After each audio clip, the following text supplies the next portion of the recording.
Look at there. Boy, we all evolve, don't we? Not only is my slide of cats, they're ours. That's Shao. He's my buddy. That's Yoshi. She's Mrs. Fluffington. And she's also my buddy, but only when Johanna's not around. When Johanna's around, she's like, I don't know him. And as soon as she leaves, she's like, shows up and it's like, what are you doing? What are you doing? It's really cute. And if you want to, when I was thinking about Easy Does It, I looked over and there they were teaching me what it really means to go about life easy. Easy Does It. So that's what I wanted to share a little bit about today. I'm still last night, with the Easy Does It. And that song is so wonderful, and that opening line is intense. We are in a terminal condition, right? And there seems to be this energy around this terminal condition to hurry up, live in the fast lane, get it right, boom, boom, boom, move fast. And that seems so much about our culture.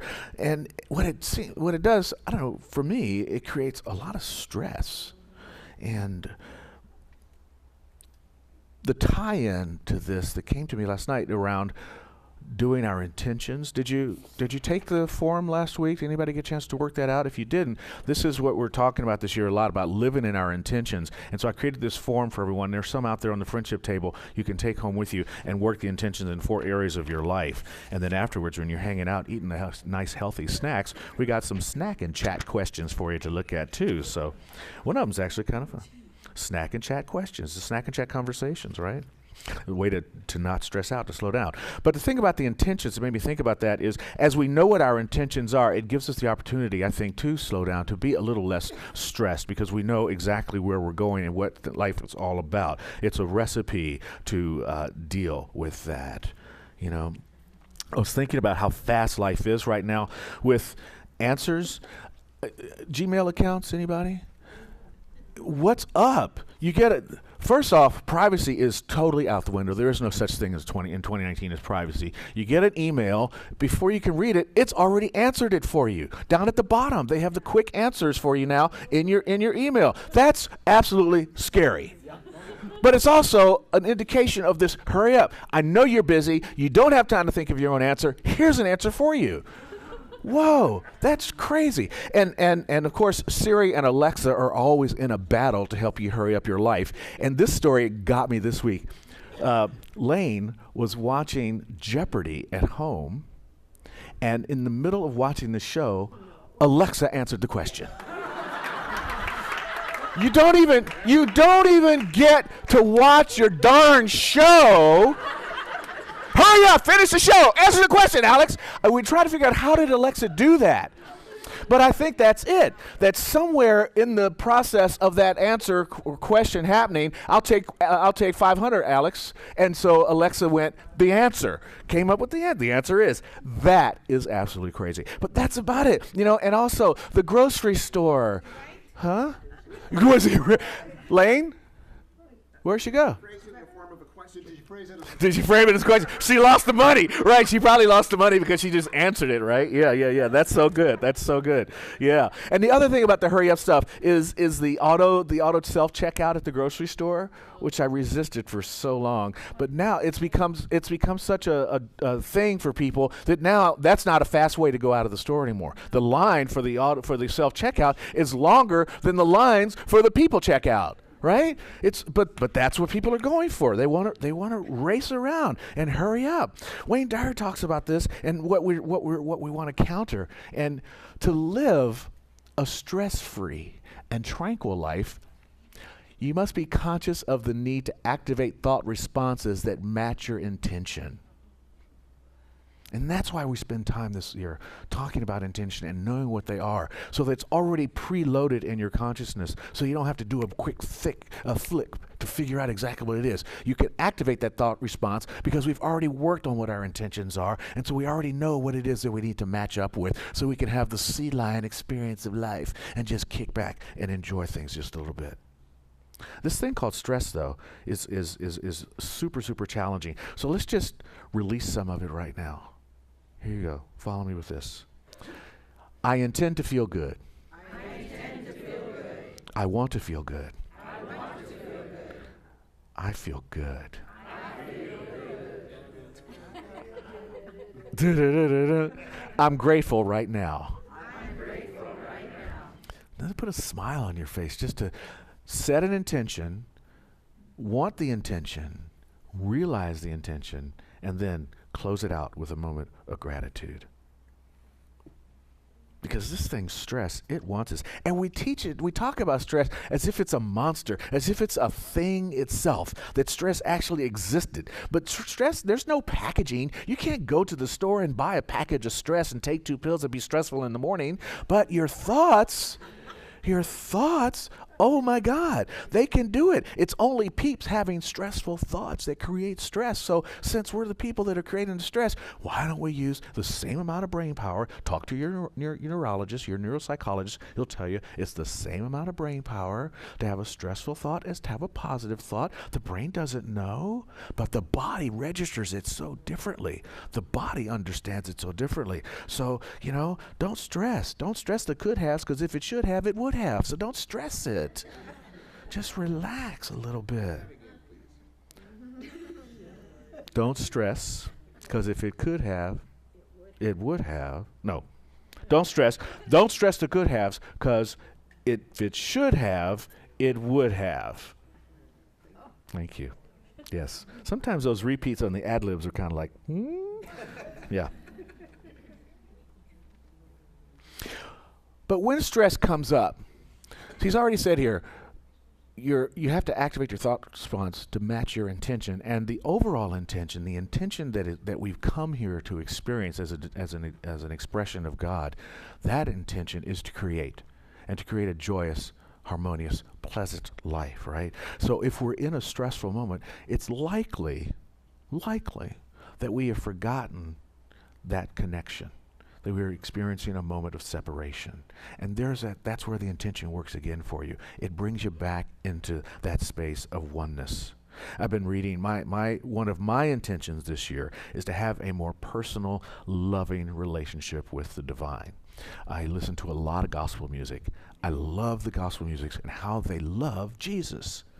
I just really do. And I love spirit. I love God. And I love the representation that Jesus is an example of in terms of that relationship. So I want to love God that way with that fervor, And one of the things I've been doing is I've been reading The Second Coming of Christ, Paramahansa Yogananda.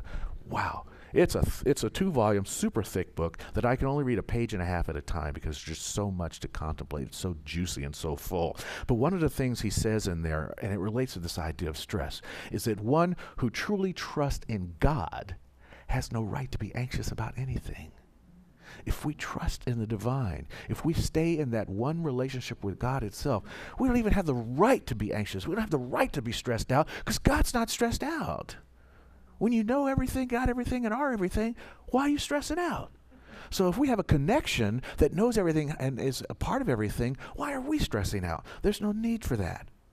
Dr. Holmes is, I love his talks where he has transcribed his talks, and he's so down with just he's just a humble down kind of guy. And he's talking about the journey of metaphysical thought. And he says that one of the problems with metaphysics is that we don't know much, because there's just so much to know. But the other part of this thing that he says the problem is that it's not only that we don't know much, but we don't know we don't use the part that we do know. We know a lot, but a lot of what we know we don't even use. He says, the important thing for us, the important thing is that we recognize the power, that we realize our relationship to it, and that we accept it in its simplicity. It's easy, as was talked about in the poetry. Just accept it really simply, Don't make it difficult.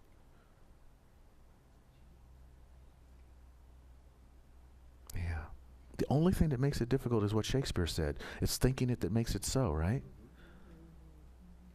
So we will come down to this brings us to the idea of just easy does it. Easy does it. I mean, Mark Twain, great philosopher. I don't know I would love to sit at the table with Mark Twain and Frederick Douglass.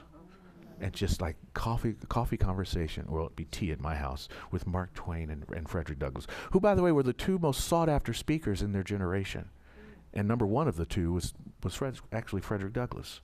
And also the most photographed of his generation too, of his time, which is pretty crazy. But Mark Twain, he was saying that in terms of this idea of troubles and how we stress ourselves out and think ourselves into worry and think ourselves into horrific activities of life, because it's negative thinking that brings that about in so many ways. He says, I've had many troubles, but only half of them have come true. You know? The stuff that's up here is not generally what happens out here. He also said, I've had a lot of problems in my life, most of which never occurred. There you go. There you go. Twain's on it, right? And in that point of separation that I was talking about before, where the stress starts to come into your life, we forget some very simple basics of the science of mind teaching that Dr. Holmes was talking about a little bit ago. Thinking about the soil, which is a wonderful example for the law, right? The soil doesn't know. It doesn't know whether it's an acorn or an orange seed. That decision to be the oak tree or the orange tree is contained within the seed. It's contained within the idea. So the outflow of your idea contains its manifestation. When you put that idea into the law, it's just going to take place. It's going to go. It just responds to the input. So if we're responding from a stressful, stressed out place, it's going to challenge us to get to the destination. If we can do it from that space of intentionality, or from that oneness with spirit, that's going to open us up into a more pleasant, joyful experience. Same thing with electricity. It doesn't know whether it's light or heat or a microwave. It's just electricity doing its thing. And the law is just like that, which is a very interesting aspect about God, and to think that there is this principle that's expressing but has no knowledge of how it's expressing. It's the infinite intelligence totally understands, has the volitional concepts are all about it. We have that. We have the decision of whether we're going to plant an orange seed or plant an acorn. We have the decision of whether we're going to heat the house, light the room, or warm up our popcorn. We have a decision about that we can make. But the principle, the law that we talk about, it has no volition on that, right? So we have a wonderful free will opportunity. How are you going to use this terminal condition that you are experiencing? Are you going to do it in a chronically terminal way or in a joyous experiential way? Joyous. I choose joyous experiential way. I choose to remember that I am the point at which the ocean becomes a wave. Right? I'm from the vast source of everything, specialized and individualized as Stephen, specialized and individualized as Gregory, specialized and individualized as Jeff. We all have our unique, as Thomas, we all have our unique ways of being in the world, but we come from this infinite source around us. So, wow, what a great opportunity we have to use it. Let's be true religious scientists and practice this stuff. Let's do it with intention. Let's let go and let God. One of my wonderful teachers, Linda McNamara, wrote a book called Alive with Life, I think it's called. We'll find out in just a minute, but here's one of her quotes. She says that when we don't try to force opportunity to come from a chosen direction, we find that the best opportunity presents itself to us. When we don't try to force it, when we can just relax back into it, then the universe is going to conspire to bring us our good. That's just the way it works. The challenge is we don't always believe that, because we hear, I call it perfection paralysis. We just want to do it right, you know. And I have to relearn that, because I came from a household where my dad would say, if you're going to do it right the first time. Which made me go into perfection paralysis, thinking about how I was going to get it right. But now that I've come to the science of mind teaching, I understand that when I'm aligned with the divine, it's going to come out right, because God does things right. Success is it kind of happens in a zigzag sort of line, you know, and my stress producer is forgetting that success comes in a zigzag line. I think it has to come in a straight line. But if I recognize that it does come in a zigzag line and stop being a control freak and just let it be, it's so beautiful, you know? I learned that lesson so many times. When Johanna and we had talked about getting married before we did the engagement, and I had this idea in my mind, control freak, perfectionist, get it right, of how it would be. And so I had this beautiful thought that it would be so romantic to do this, that, and the other. Turned out that it happened in an elevator on the way down from the emergency care after seeing my mom. Right there. And it was one of the most beautiful experiences. It was great. Boom, right there in the elevator. Will you marry me? Yes, boom, perfect, right? And then the universe, because I let it go, the universe gave me my perfect idea at the same time. We were walking through the mall about a week or two later. And I said, give me your ring back. And coming down the escalator, I asked her again, and she said yes. So I got down on one knee in the mall. So I got my one knee moment too, you know. But that's the way the universe does things, and it was so sweet. The whole mall was like, yes. Because I got to be on stage everywhere I go. Please bless her.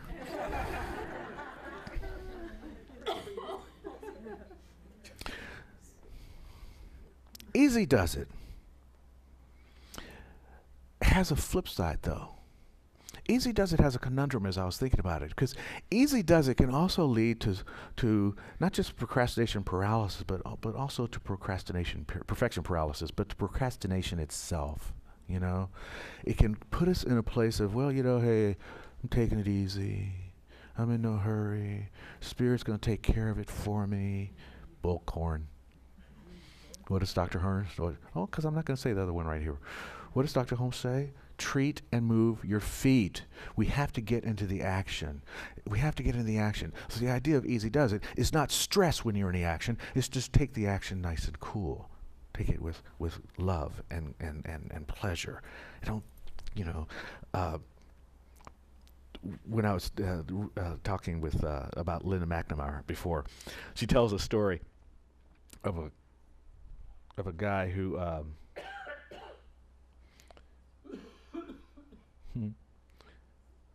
hold on, sorry, got off my map here. She tells a story of a guy who she's getting on the freeway, and she only had 2 miles to go on the freeway, so she had an intention that she would just stay in the right-hand lane because she's going to get off 2 exits later. Well, there was a guy in a very fast sports car behind her that gets on the freeway, and he's like, up behind her really close, and then as soon as that lane slows down, the next lane starts going a little faster, so he jumps over to that lane, and that lane slowed down, so he jumped over to the fast lane, and then that lane slowed down, then he jumped back over to the other lane, and 2 miles later, when she got off the freeway, where was he? Right behind her. See? But she had her intention set, that she knew she was going 2 miles, I just need to stay right here, stay in my lane, right? This guy clearly had a different intention. I need to get there in a hurry. And what happened? They got there at the same length of time. So this is what I'm saying about the relax, right? Don't stress. It's like the 2 prime ministers that were sitting having a conversation. And during the conversation, one of the prime ministers interrupted, and a guy comes into the room named Peter, and he's like, Mr. Prime Minister, and he's just like freaking out. And the prime minister says, hold on, Peter, just a minute. Remember rule number 6. Right, rule number 6. Thank you. He leaves. The 2 prime ministers continue their conversation. A couple minutes later, Marie walks in. She's just flailing her arms around, and she's, Mr. Prime Minister. And the prime minister says, Marie, I understand, but I think you've forgotten rule number 6. Right, rule number 6. She walks out. A third time, their conversation is interrupted by someone who's having a frantic fit. And again, the prime minister just looks up and says, rule number, and the guy goes, right, 6, and he walks out. At which point they continue the conversation, and the visiting prime minister says to the sitting prime minister, wow, that is amazing. What is rule number 6? Oh, rule number 6 is don't take yourself so damn seriously. Cool, that works really well. What are the other 5 rules? I don't know. So when you're stressing, when you're on the freeway and the guy's back behind you and you're starting to have an attitude about that, because that happens, right? We can just employ rule number 6. Don't take yourself so seriously. Realign with your intention and recognize that God is on your side. Linda McNamara says. Moving at ease with the time we have becomes easier when we know the power of our thoughts. And our powerful thoughts happen in a stress-free, cool, calm, collected mind, not one that is freaking out and has forgotten rule number 6, right? Let's relaunch this.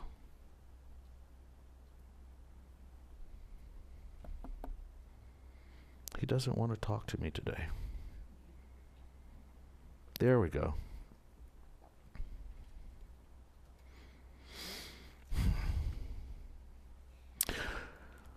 Another thing Dr. Holmes talks about is the power of focused thought. Again, back to the idea of setting intentions. Our intentions help to focus our thoughts. A focused, powerful thought is more powerful, more impacting than an unfocused thought. Our intentions become our roadmap to those empowered thoughts. They somewhat, in a way, release the pressure from us so that we don't have to stress out so much because we already know. It's like back in the old days when you go to AAA and you get the trip kit, right? Your intentions are like your trip kit. So it makes your travel that much more stress-free when you set that up. And why not have it that way? Because there's only 2 moments in our life anyway. In this terminal condition that we have, there's only 2 moments. There's now and not now. And so which one are you going to live in, and how fully are you going to experience that? The most power exists in the now moment. And God's desire for us is to live a joyous life. To feel good is our choice. It's totally up to you. So live a little rule number 6 life. Oh, I meant to have one of our bookmarks. The little bookmark that we give out? And one of it says on there's something about if you get your spirituality from Paramahansa Yogananda, that's the one. My sweetie is always on time. Now do I have my glasses? They're not cheaters. They're arm extenders. I'm not cheating. Yeah, I love these. You are spiritual, not necessarily religious. One of the reasons why you want to come to Simi Valley. Love is who you are. You honor all paths to God. You're ready to consciously create the life you desire. And here's one I really like. You seek truth, whether it comes from Buddha, Jesus, Yogananda, Oprah, or Lady Gaga. This morning, it comes from Oprah. Breathe. Let go. Remind yourself that this very moment is the only moment you know you have for sure. It's the only moment you know you have for sure. So breathe into it. Remember these rules, and easy does it. Easy does it like a Sunday morning, right? And so it is.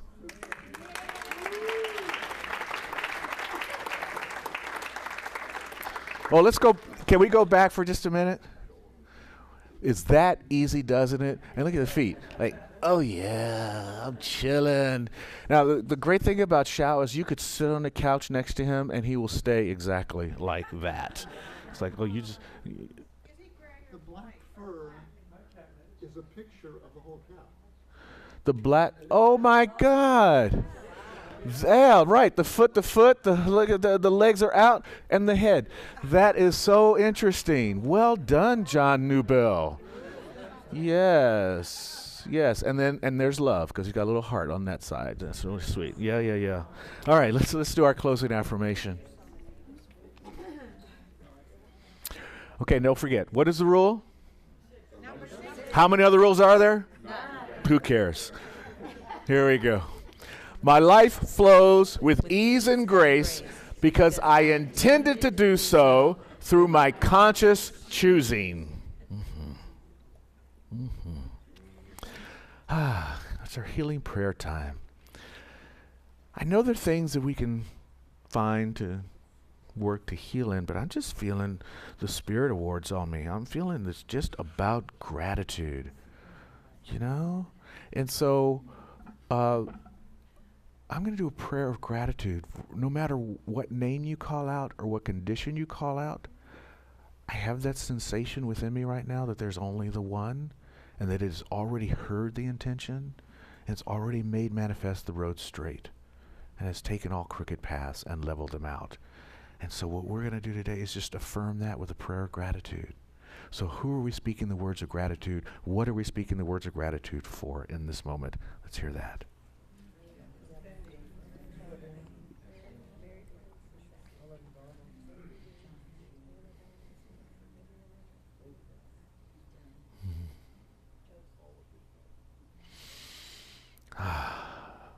Oh my goodness. Oh, our goodness. Oh my God. Such beauty, such grace, such love at the center for spiritual givingness.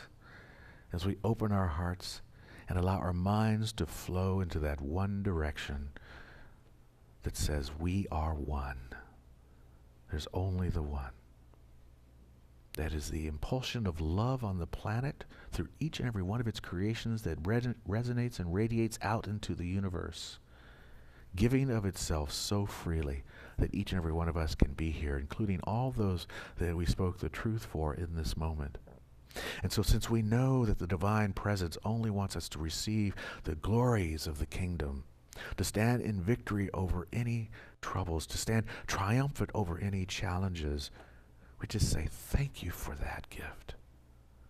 Thank you for the wholeness. Thank you for the realization that within every idea is the remedy, within every situation is the solution, within every call is the answer. And so we say thank you, Mother, Father, God, for the answer. Thank you, Divine Spirit, for hearing the call. Thank you, O Infinite Presence, for your givingness. And so with a heart that is filled with gratitude, I accept the good on behalf of each and every one of us and release it into a perfect hearing, understanding principle we call the law that says yes, right here and right now. And so it is. Thank you, my friends.